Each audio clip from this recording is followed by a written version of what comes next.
What started out as a missing persons case in Princeville this past October quickly turned into a double homicide investigation. Days later, the victim's own son confessed to brutally killing them, his parents, in their home. For the first time, we're hearing from Jose Ramirez from Peoria County Jail in this exclusive interview.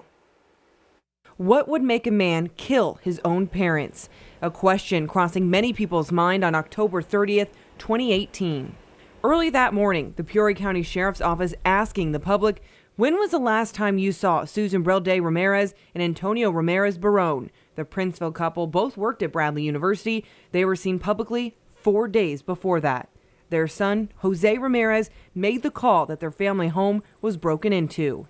There was obvious blood evidence inside the residence, which indicated some sort of struggle. We're concerned about the welfare of both Antonio and Susan, and we're asking the public's help. Hours later, Jose not only confessed to killing them, but he admitted that he dumped their wrapped bodies in the Spoon River. The stab wounds were pretty significant throughout their body. There were multiple defensive wounds as well on the upper arms. So they bluntly did not go down without a fight. Bond was set at $3 million for both Jose and his accomplice, Matthew Roberts. 21-year-old Jose facing 2 charges of first-degree murder. 20-year-old Roberts charged with first-degree murder, obstruction of justice, and concealment of a homicidal death. But what led Jose to the point of killing his adoptive parents? For the first time since he was arrested 8 months ago, Jose tells me from behind these walls, it was his childhood in foster care that he says made him an angry person. Do you miss your parents right now? No, not really. Born in New Mexico, Jose tells me over the phone that he was put in foster care at 3 years old in Colorado. It wasn't until he was almost 8 that he was adopted by Susan and Antonio. It was not as pleasant as it probably sounds.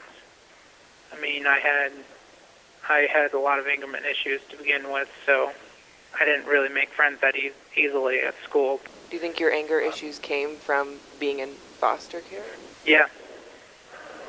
Actually, well, I mean, yeah, I know that for a fact. I've been angry ever since I was 3, probably. I've gone to therapy ever since I got adopted at the Antioch Center, but I'm not very good at confronting my emotions, so most of the time felt like it never really helped anyways.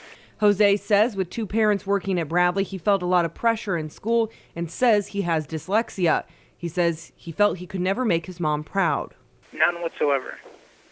But I mean, eventually I just stopped caring about making her proud. Instead of studying at Bradley, Jose took classes at Illinois Central College. Ironically, child psychology. I had a pretty rough childhood, and I've always wanted to help kids be able to go through their childhood better, and well, I know I would be able to relate to what they've been able to go through, so. Still, 8 months after Susan and Antonio's deaths, Jose implied he killed them. I can't actually picture anything of what happened that day.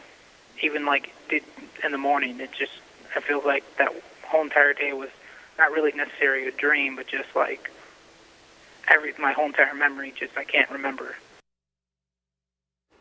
Jose could spend the rest of his life behind bars. It's unclear when his trial could begin.